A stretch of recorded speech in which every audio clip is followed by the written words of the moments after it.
I need to tell you something that happened to me 3 years ago. Something that completely shattered my world and then rebuilt it into something I never thought possible. And I'm sharing this because if you're going through betrayal right now, if you feel like your life is falling apart, I want you to know that sometimes the worst moment of your life becomes the catalyst for the best decision you will ever make. My name is Sarah, and I married the man of my dreams on June 15th. The wedding was absolutely perfect. I'm talking magazine cover, perfect. White roses everywhere, string quartet playing as I walked down the aisle. 200 guests who traveled from all over the country to celebrate with us. My dress cost more than my first car. We had a live band, an open bar, and a cake that looked like it belonged in a museum. But here's the thing about perfect moments.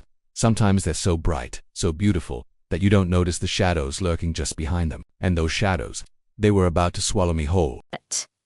Let me take you back to the beginning so you understand just how far I fell and how high I had to climb to get out. I met Daniel 6 years before our wedding day. I was 26, working as a marketing coordinator at a tech startup in Seattle. He was 30, already a senior software engineer at the same company. We met at the company holiday party, and I remember thinking he was the most handsome man I'd ever seen in real life. Dark hair, warm brown eyes, this incredible smile that made you feel like you were the only person in the room. He asked me to dance. We talked until 3 in the morning. 3 days later, we went on our first date, and I swear to you, I knew that night that I was going to marry him. Have you ever had that feeling where everything just clicks into place and you think, this is it, this is the person I've been waiting for my entire life? Our relationship was the kind that made our friends jealous. We finished each other's sentences. We had the same weird sense of humor. We both wanted 3 kids and a dog and a house with a big backyard. We traveled together, we laughed together, we built a life together. He proposed on a beach in Hawaii at sunset, and I cried so hard I could barely say yes. The wedding planning took 14 months. I became one of those brides, the ones you see on reality TV shows, obsessing over every detail. But Daniel was right there with me the whole time. He cared about the centerpieces. He had opinions about the menu. He held my hand through every stressful vendor meeting. He was my partner in every sense of the word, or so I thought. But the week before the wedding was chaos. My maid of honor, Rachel, who had been my best friend since college, was running around helping me with last-minute details. My mother was having daily panic attacks about seating arrangements. Daniel's family had flown in from Ohio, and we were juggling rehearsal dinners and family gatherings and vendor final checks. Daniel seemed stressed, but I figured it was normal. He was quieter than usual, spending a lot of time on his phone. But I was on my phone constantly too, managing the wedding coordination group chat that had approximately 800 unread messages at any given moment. The night before the wedding, we stayed in separate hotels. Tradition, you know. I remember texting him at midnight, "Tomorrow I get to marry my best friend." He responded with a heart emoji and "Can't wait to see you at the altar." I fell asleep that night, feeling like the luckiest woman alive. The wedding day itself was a blur of makeup artists and photographers and champagne and nervous energy. My bridesmaids were fluttering around me, fixing my veil, touching up my lipstick, making sure every detail was perfect. I felt like a princess. No, I felt like a queen. When the doors opened and I saw Daniel standing at the altar, I started crying immediately. He was crying too. The ceremony was beautiful. We wrote our own vows, and when Daniel promised to love me through every storm, through every challenge, through every moment of doubt, I believed him with my entire soul. We kissed. Everyone cheered. We walked back down the aisle as husband and wife, and I remember thinking, this is the happiest moment of my entire life. Nothing will ever top this feeling. The reception was everything I dreamed of. The food was incredible. The band was amazing. Everyone was dancing and laughing and celebrating us. Daniel's best man, Marcus, gave a hilarious speech about how Daniel had been talking about marrying me since our third date. My father cried during his toast. Rachel gave a speech that made everyone laugh and cry at the same time. I danced with my new husband under twinkle lights, surrounded by everyone we loved, and I felt invincible. We stayed until the very end. Most couples leave early to go to their hotel suite. But we didn't want the night to end. We danced with our grandparents. We took shots with our college friends. We soaked in every single second. It was almost midnight when we finally left, covered in sparklers and rose petals, climbing into the vintage car that would take us to the luxury hotel downtown. At the hotel, we were both exhausted but exhilarated. We ordered room service champagne. We laughed about the drunk uncle who tried to break dance. We fell onto the massive king-size bed, still wearing our wedding clothes. And then Daniel's phone buzzed. It was sitting on the nightstand, face up, and I saw the notification flash across the screen before I could look away. The message was from someone named Melissa, and it said, "I can't believe you actually went through with it. I'm crying right now. When can I see you?"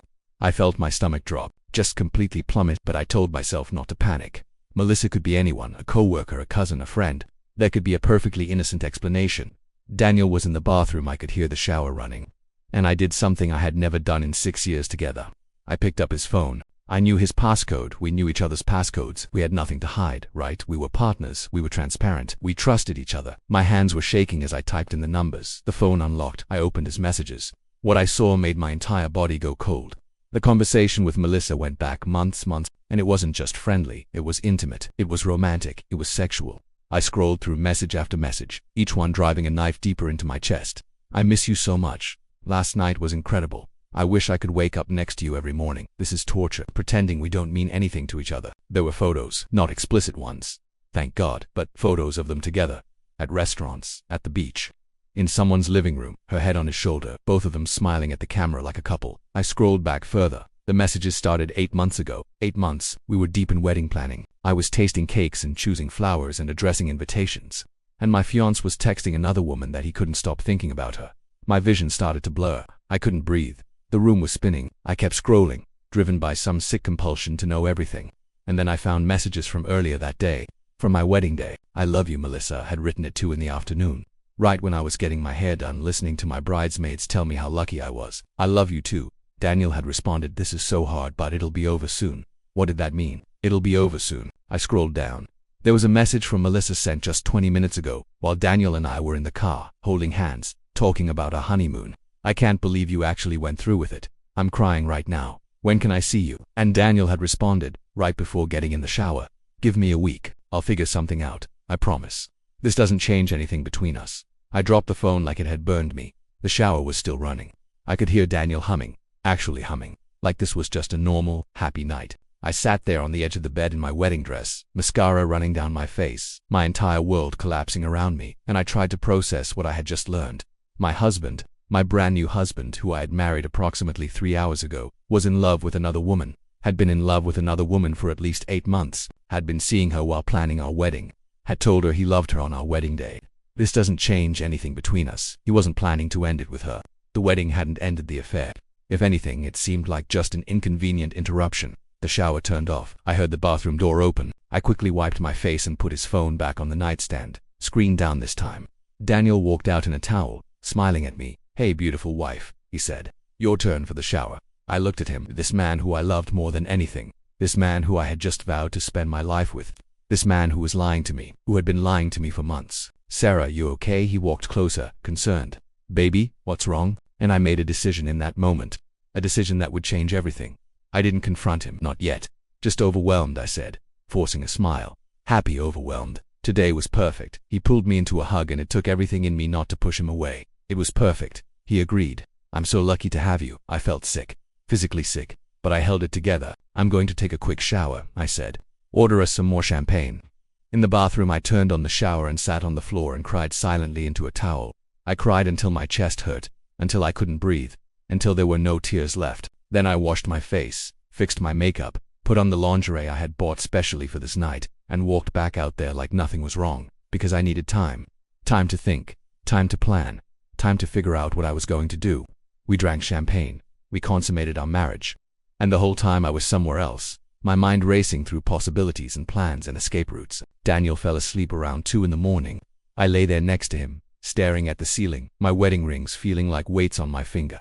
At some point, I finally fell into a fitful sleep. When I woke up, Daniel was already awake, ordering breakfast, looking at me with such apparent love and tenderness that I wanted to scream. We were supposed to fly to Bali the next day for a 2-week honeymoon. 2 weeks in paradise with a man who was in love with someone else. I went through the motions. I smiled. I laughed. I posted photos on Instagram of our beautiful hotel suite, our breakfast in bed, my gorgeous husband. The comments rolled in. "Congratulations. So happy for you. You two are perfect together." Relationship goals. If only they knew. We flew to Bali. For 14 days, I played the role of blissful newlywed while quietly having a complete mental breakdown. Daniel was attentive and romantic. We went to beautiful beaches, ate incredible food, took couples photos at sunset. He held my hand and called me his wife with such pride in his voice. And every night, when he thought I was asleep, I watched him text Melissa. I didn't confront him. I didn't let on that I knew anything. Instead, I became a detective. I memorized every detail of their conversations that I could read when he left his phone unattended. I screenshotted evidence when I had the chance. I started to piece together the full story. Melissa worked at a coffee shop near Daniel's office. They had met 10 months ago when he started going there regularly. She was 24, 6 years younger than me. From what I could gather from their messages and her social media, which I stalked obsessively, she was pretty in that effortless way some women are. Long blonde hair, tan skin, bright smile. She posted a lot about yoga and hiking and her rescue dog. She knew Daniel was engaged. She knew he was getting married, and apparently she thought he was going to call it off. In messages from a few months before the wedding, she had written, "You can't marry her if you love me. You need to tell her the truth." Daniel had responded, "It's complicated. My family, her family, all the money we've spent.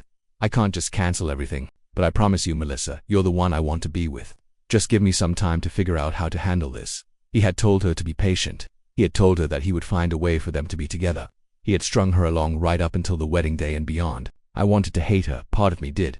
But another part of me realized that she was a victim too. Daniel had lied to both of us. He was living a double life and we were both casualties. On the flight home from Bali, I finally made my decision. I wasn't going to confront Daniel in some dramatic screaming match. I wasn't going to beg him to choose me. I wasn't going to try to work through this with counseling and forgiveness and healing. I was going to destroy him. Maybe that makes me a terrible person. Maybe I should have taken the high road. But when someone betrays you that completely, that calculatedly, that cruelly, I think you earn the right to burn their world down. Back in Seattle, we moved into our new apartment. Well, it wasn't exactly new. We had moved in together 3 years earlier, but we had just upgraded to a bigger place in anticipation of starting our family. I unpacked our wedding gifts while Daniel went back to work. I called in sick for a week, told my boss I had picked up a bug in Bali. In reality, I was executing phase 1 of my plan. First, I went to see a lawyer. I found the best divorce attorney in Seattle, a woman named Patricia Chen who had a reputation for being absolutely ruthless. I told her everything, showed her the screenshots I had taken. She smiled, and it wasn't a nice smile. It was the smile of a shark who had just smelled blood in the water. "Washington is a no-fault divorce state," she explained, "which means the infidelity doesn't technically matter in terms of the legal proceedings. However, it matters a great deal in terms of leverage, and more importantly, it matters for what comes next, what came next. I liked the sound of that. Patricia laid out my options. Because we had only been married for 2 weeks, an annulment was possible, but divorce was simpler. We didn't have kids, which simplified things. We had roughly equal incomes, so no one would owe spousal support. The apartment was rented, not owned, so that wasn't an issue. Our assets were fairly straightforward, but I didn't just want a divorce. I wanted justice. Tell me about his work, Patricia said. Tell me about his reputation. Tell me about what matters to him most.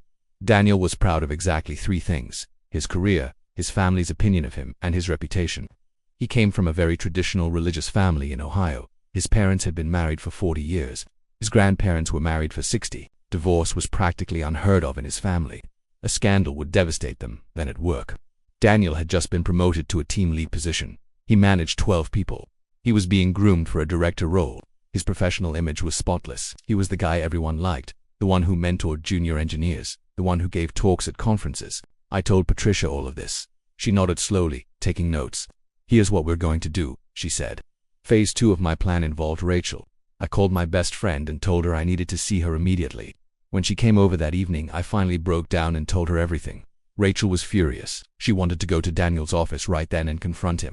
She wanted to key his car. She wanted to post everything on social media and ruin him publicly. No, I said. We do this smart. We do this calculated. We make it hurt in ways he'll never recover from. I told her what I needed from her. She was hesitant at first, but when I reminded her of every time she had been there for me, every moment of our 20-year friendship, she agreed. Phase 3 involved Melissa. This was the riskiest part, but also the most crucial. I created a fake Instagram account. Generic name, no photos, no followers, and I sent Melissa a message. Hi, you don't know me, but we have something in common. We're both in love with Daniel Thompson. I think we need to talk. She didn't respond for 3 days. I was starting to think she wouldn't, but then, finally, who is this? I told her the truth. Well, a version of the truth. I'm someone Daniel was seeing before you. He told me he loved me. He made me promises. And then I saw his wedding photos and realized he had gotten married. I've been devastated. And then I found out about you through a mutual friend. I think he's playing both of us. It took some convincing. Melissa was defensive at first, loyal to Daniel, but I was patient. I sent her screenshots of old messages, carefully chosen ones that showed Daniel saying the same sweet things to me that he said to her. I pointed out patterns in his behavior. Slowly, she started to believe me. I think we should meet, I wrote. We both deserve to know the truth about who we're dealing with. We met at a coffee shop on the other side of town, somewhere Daniel would never go. Melissa looked young and sad and tired. We sat down with our lattes and for a moment, we just looked at each other, 2 women connected by the same cheating man. I'm Sarah, I said. Her eyes widened. Sarah as in, his wife Sarah. Yes, she started to stand up, panicked. I can't do this. This is insane. I should go please, I said. Just hear me out. 5 minutes. If you still want to leave after that, I won't stop you. She sat back down slowly. I told her everything. I showed her proof that I was actually Daniel's wife. I showed her more screenshots of his messages to me, including ones from our wedding day. I explained how I had discovered their relationship. He's been lying to both of us, I said. He's been making promises he never intended to keep, and he's going to keep doing this until someone stops him. Melissa was crying now. He told me he loved me. He said he was going to leave you. He's not going to leave me, I said. And he's not going to end up with you either. He wants to have both of us. He wants to have everything. What do you want from me? She asked. I want you to help me make sure he doesn't get away with this. Over the next 2 weeks, Melissa and I met 3 more times. It was surreal, bonding with my husband's mistress, but we discovered we actually had a lot in common. We were both ambitious, both independent, both completely fooled by the same man. Daniel had no idea we had connected. He was still juggling both of us, still lying to both of us, still thinking he was so clever that he could maintain this double life indefinitely. The plan Patricia, Rachel, Melissa and I came up with was elegant in its simplicity. We were going to expose everything at once, in a way that would hit Daniel where it hurt most, his reputation, his career, and his family. Daniel's company was having their annual team-building retreat the last weekend of August. It was a big deal, held at a resort about 2 hours outside Seattle. All of the engineering department would be there, including executives and managers. Daniel had been talking about it for weeks, excited about the networking opportunities. Patricia filed the divorce papers on a Monday. We scheduled a process server to deliver them to Daniel at his office on Wednesday afternoon, not at the retreat, which might have been too dramatic, but in a way that would ensure word spread through his workplace quickly. But before that happened, we set the stage. On Tuesday evening, Daniel's parents received an email. It came from my personal email address, one they knew well. The subject line was, "I'm so sorry to have to tell you this. In the email, I explained everything to them. I was respectful, I was heartbroken, and I was factual. I attached screenshots of Daniel's messages with Melissa. I included dates and details. I made it clear that I loved their son, but I couldn't stay married to someone who had betrayed me so completely. I also sent a similar email to Daniel's sister, his brother, and several of his close family friends. Tuesday night, while Daniel was at the gym, his phone started ringing. His mother, hysterical. His father, demanding to know what was going on. His sister, shocked and confused. I watched him try to explain, try to do damage control, try to spin the story, but I had sent them proof. There was no way to lie his way out of this one. What did you do? He yelled at me after he finally got off the phone. Did you send my family screenshots of private messages? Are you insane? Private messages, I said calmly. You mean the private messages where you told another woman you loved her on our wedding day? His face went white. Sarah, I can explain. No, I said. I don't need an explanation. I need you to leave. This is my apartment too, actually, I said, pulling out a piece of paper. According to the lease, which is in my name only because your credit score wasn't high enough when we applied, you have no legal right to be here. And as of right now, I'm formally asking you to leave. If you don't, I'm calling the police and having you removed for trespassing. I had been the only one on the lease. I had conveniently forgotten to add Daniel when we renewed it 6 months ago. Patricia had made sure of that detail. Daniel stared at me like he didn't recognize me. You've changed. Yes, I agreed. I've stopped being naive. He grabbed some clothes, his laptop, and left. He stayed with Marcus, his best man. I later found out that Marcus's wife, Emily, refused to let Daniel stay there after she heard what he had done. Marcus let him crash on the couch for one night, then asked him to find somewhere else. Wednesday morning, before Daniel got served at work, Melissa sent a message to Daniel. She asked to meet him for lunch. He agreed immediately, probably thinking he could smooth things over with her, convince her to wait a little longer. They met at a restaurant near his office. I wasn't there, but Melissa recorded the conversation on her phone. She confronted him about the lies, about the promises he made to both of us. Daniel tried to gaslight her, tried to make her feel crazy, tried to minimize everything. I care about you, he said, but you knew I was getting married. This isn't fair. What's not fair, Melissa responded, is that you made me believe you loved me, that you would leave her, that I was special. You are special. Stop lying. She was crying now. Just for once, tell me the truth.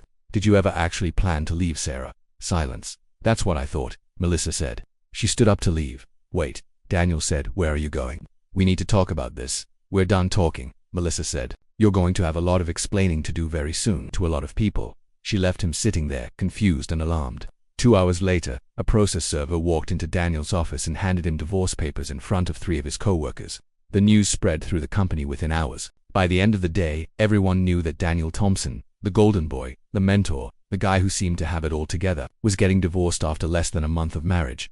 But we weren't done yet. Thursday, Melissa made a post on her public Instagram account. She didn't name Daniel, but she told her story. About falling for someone who lied about his intentions. About being the other woman without fully realizing it. About the emotional manipulation and the promises that were never going to be kept. She ended the post with, "To anyone else who has been in this situation, you deserve better. We all deserve better.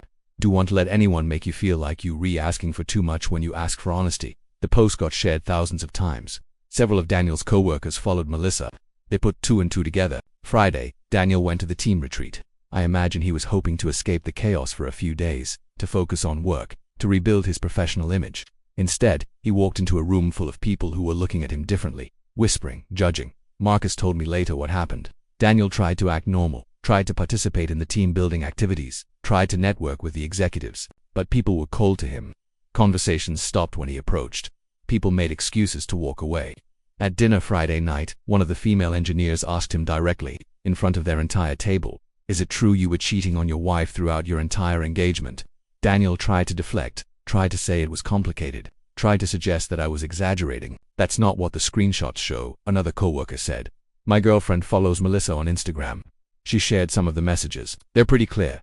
Daniel left the retreat early Saturday morning. The divorce was finalized in early December. Daniel didn't contest anything. He was too busy trying to salvage what was left of his reputation.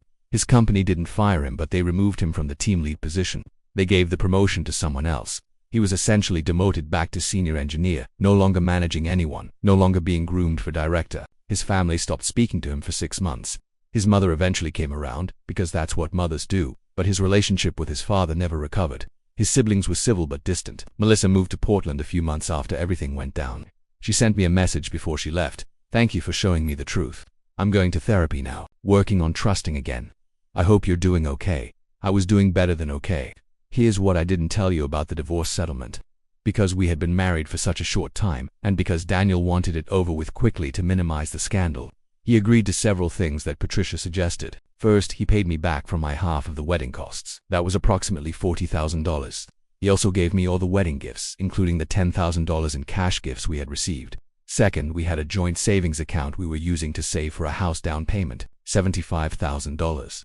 In the settlement, I got 60% of it because I had contributed more over the years. That gave me an additional $45,000. Third, Daniel agreed to pay my attorney fees. That was another $12,000. So I walked away from my 3-week marriage with approximately $100,000. I also walked away with something more valuable: clarity. I had spent 6 years building a life with someone who I thought was my soulmate. I had planned my entire future around him, and in one night, all of that shattered. For weeks I was devastated. I cried constantly. I couldn't eat. I couldn't sleep. I felt like I would never trust anyone again. But slowly, something shifted. I started to realize that Daniel had done me a favor. Not intentionally, of course, but by being a cheating, lying coward. He had shown me who he really was before we had kids, before we bought a house, before our lives were truly intertwined in ways that couldn't be easily separated. I had escaped, and I had done it on my terms. I used some of the money to take a solo trip to Italy. I spent 3 weeks eating pasta and drinking wine and wandering through ancient cities and rediscovering who I was without Daniel, without anyone, just me. I came back different, stronger, clearer about what I wanted. I threw myself into my career. I got promoted twice in 2 years. I make almost twice what I made when I was married. I moved into a beautiful 1-bedroom apartment with a view of the water. I adopted a cat. I started dating again, casually, no pressure. And you know what? I'm happy. Genuinely, deeply happy in a way I'm not sure I ever was with Daniel. Because now my happiness isn't dependent on someone else's choices. It's not built on someone else's lies. It's mine. As for Daniel, I heard through mutual friends that he eventually started dating someone new, a woman he met at a climbing gym. They got engaged after 6 months. I wonder if she knows about his history. I wonder if he's changed or if he's just better at hiding it now. But honestly, I don't think about him much anymore. He's become a character in a story I tell sometimes, a cautionary tale, a memory that feels like it happened to someone else. The wedding was perfect. Until it wasn't. Until I found that text message that changed everything. But you know what? That text message was the best thing that ever happened to me, because it showed me the truth. And the truth, as painful as it was, set me free. If you're going through something similar right now, if you've just discovered a betrayal that's breaking your heart, I want you to know this: you will survive, you will heal, and you will come out the other side stronger than you ever imagined possible. Sometimes the worst moment of your life is actually the first moment of your new life, the life you were always meant to live, the life that's waiting for you on the other side of betrayal and heartbreak and loss. You just have to be brave enough to walk through the fire to get there, and trust me, it's worth it. 3 years later, I look back at that girl in the wedding dress, looking at her husband's phone with tears streaming down her face, and I want to hug her. I want to tell her that it's all going to be okay, better than okay. I want to tell her that she is about to become the woman she was always meant to be, and I want to tell her thank you. Thank you for being strong enough not to fall apart completely. Thank you for being smart enough to plan instead of just react. Thank you for refusing to let him get away with it. Because of her, because of that broken-hearted bride, I'm here now, living my best life, free, happy, whole. The wedding was perfect until I found the text that changed everything, and I wouldn't change a single thing about how it all turned out.